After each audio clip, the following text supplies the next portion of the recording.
You know that specific moment when the promotion arrives, the new title, the higher number, the specific sense of having moved to a different level, and the question that follows it almost immediately, not from inside, but from everywhere around you. So, are you going to get a new car? Move to a better neighborhood? Finally get the watch you've been eyeing? And you think about the car, the one that starts every morning, does everything a car is supposed to do, and has never once failed to get you where you need it to go. You think about the neighborhood, the one where you know the neighbors, where the commute works, where the life is already built. You think about the watch, the one on your wrist that tells the time as accurately as any other. And the question that forms is not, can I afford the upgrade? It is, what exactly would the upgrade be for? While somewhere else, someone is already at the dealership, not because the old car stopped working, but because the new position requires a different signal. Here is what almost nobody explains about the upgrade that follows the promotion. The status upgrade is never just an upgrade. When someone moves to a more expensive neighborhood after a raise, trades a reliable car for a newer model nobody needed them to trade, buys the watch that communicates a level of arrival the previous watch did not, they are not simply spending money on better and newer things. They are entering a system that has no natural exit point and no finish line. The system works like this. Every status upgrade creates a new baseline. The neighborhood that signaled arrival at one income level becomes the neighborhood that signals staying put at the next. The car that communicated success 3 years ago is now the car that suggests you have not moved forward. The watch that said something last year says something different this year because the people around you have also upgraded, and the signal only works when it is ahead of the room. This is not a flaw in the system. It is simply how status works. The signal fades as more people adopt it, and the market always has another version ready when it does. Nobody who enters the system of status upgrading intends to be in it forever. They intend to upgrade once, to mark the moment, to acknowledge what was genuinely earned, to celebrate a milestone that was real, and then to stop. But the system does not stop because the signal fades the moment everyone else catches up, which they always do, which means the next upgrade is already waiting before the current one has been paid for. There is a name for the kind of spending that is really about being seen spending. Economists call it conspicuous consumption. Thorstein Veblen, whose 1899 work gave economics the term, documented how visible spending functions as social signaling. The upgrade is not primarily about the car or the house or the watch. It is about what they communicate to the people who see them. And the signal requires constant escalation. The item that signaled arrival 5 years ago now signals stagnation, because the baseline moved, because everyone else also upgraded. Never upgrading for status is the refusal to enter a race that cannot be won, because the finish line moves every time you approach it. And conspicuous consumption operates inside a specific economic trap named almost 80 years later. Fred Hirsch, writing in 1977, described positional goods, things valuable mainly because most people have less. Once everyone catches up, the object remains, but the status disappears. The upgrade was real, the signal it bought was temporary, and the next upgrade is already overdue. Never upgrading for status is the understanding that positional goods cannot be permanently acquired, only rented, at real cost, for as long as the gap holds. And the numbers confirm what the unchanged address already knew.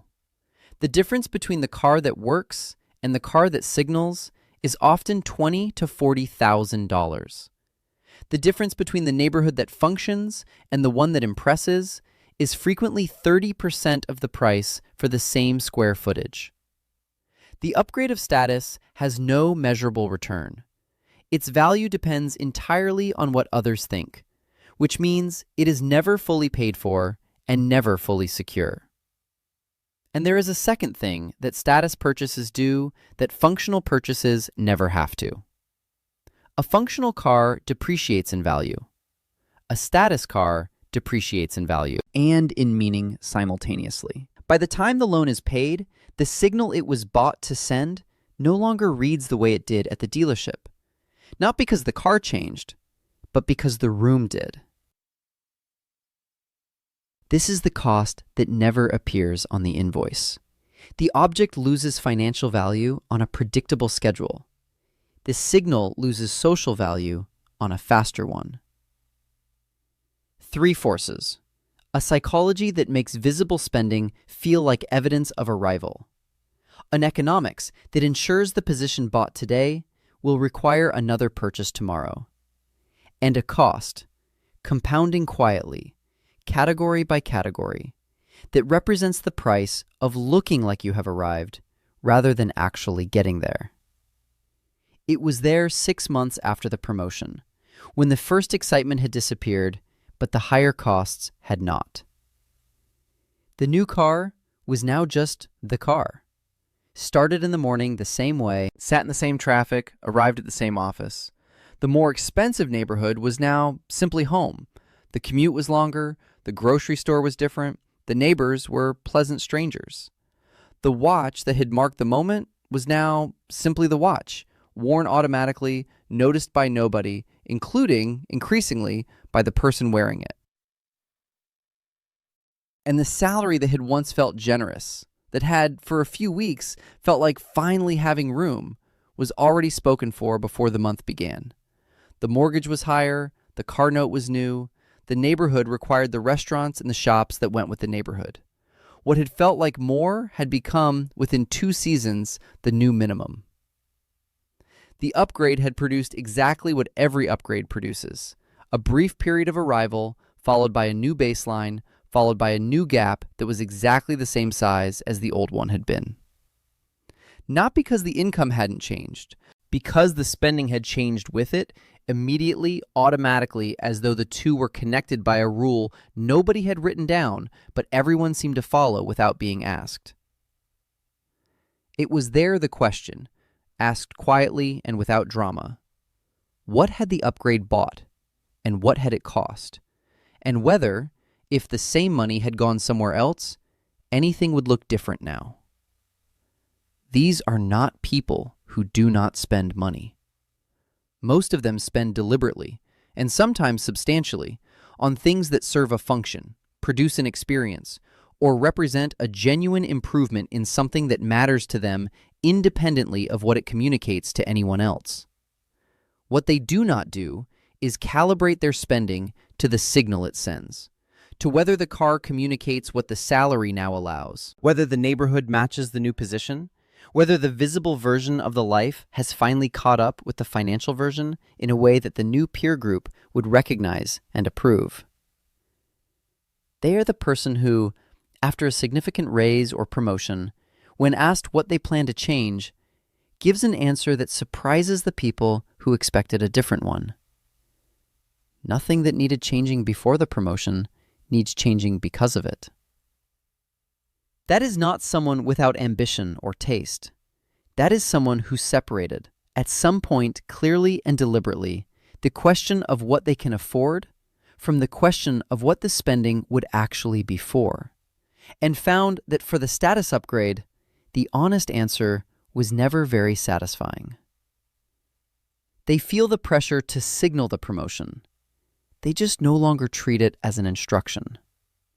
That pressure was examined, found to be the entry point into a system with no exit, and set aside, without drama, in favor of a life that did not require a new version of itself every time the income changed. Now, finally, the objection. There is nothing wrong with enjoying the things a higher income makes possible. You worked for it. If you can afford a better car or a nicer neighborhood, why shouldn't you have it? Not everything that follows a promotion is about status. This is not about never upgrading. There are genuine reasons to move to a bigger house when the family grows, to buy a more reliable car when the current one becomes unreliable, to choose a better school when the evidence supports it. Nothing here argues against spending on things that genuinely improve the life. This is about the upgrade that happens not because the current version stops serving its purpose, but because a better version exists, and being seen with the better version communicates something the current version no longer does.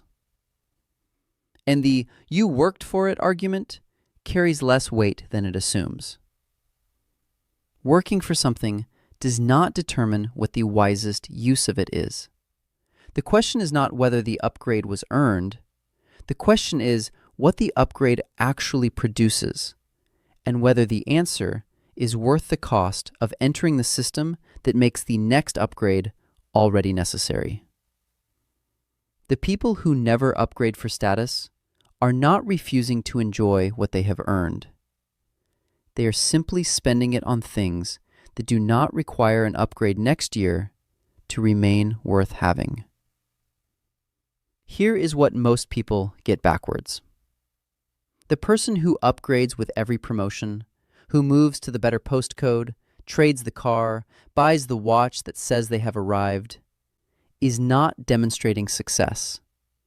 They are demonstrating that their spending is determined by their audience, that what they buy is calibrated to what it communicates rather than to what it does, that the financial decisions follow the social signal rather than the financial logic, and that the arrival they are signaling is being funded by exactly the money that would otherwise have produced the actual arrival they are spending to simulate. The person who never upgrades for status is not demonstrating restraint or indifference. They are demonstrating that the spending decisions fully belong to them, not to the peer group, not to the new postcode, not to the room they recently entered and whose defaults they have no obligation to adopt. Most people upgrade to signal that they have finally arrived. These people know that the status upgrade is usually what prevents the actual arrival. There is a moment people who never upgrade for status all describe in almost the same way. It is not the promotion they did not celebrate with a purchase. It is not the car they did not trade. It is 10 years later, looking at what the promotions produced, at what the income built, at what is actually there, and realizing that none of it required an audience to exist. The security does not care whether anyone in the car park noticed. The options do not require a more expensive postcode to be real. The freedom arrived without announcing itself to anyone. Status has to be seen to work. Security does not. And the people who understood that stopped asking whether their success looked convincing enough to the room and started asking whether it had actually made them free at last. The upgrade was never the point. What never doing it for status said about the difference between building something genuinely real and performing something visible was. Do you never upgrade for status? Or does a new level still feel like it requires a new version of everything around you? Drop it below. We read every single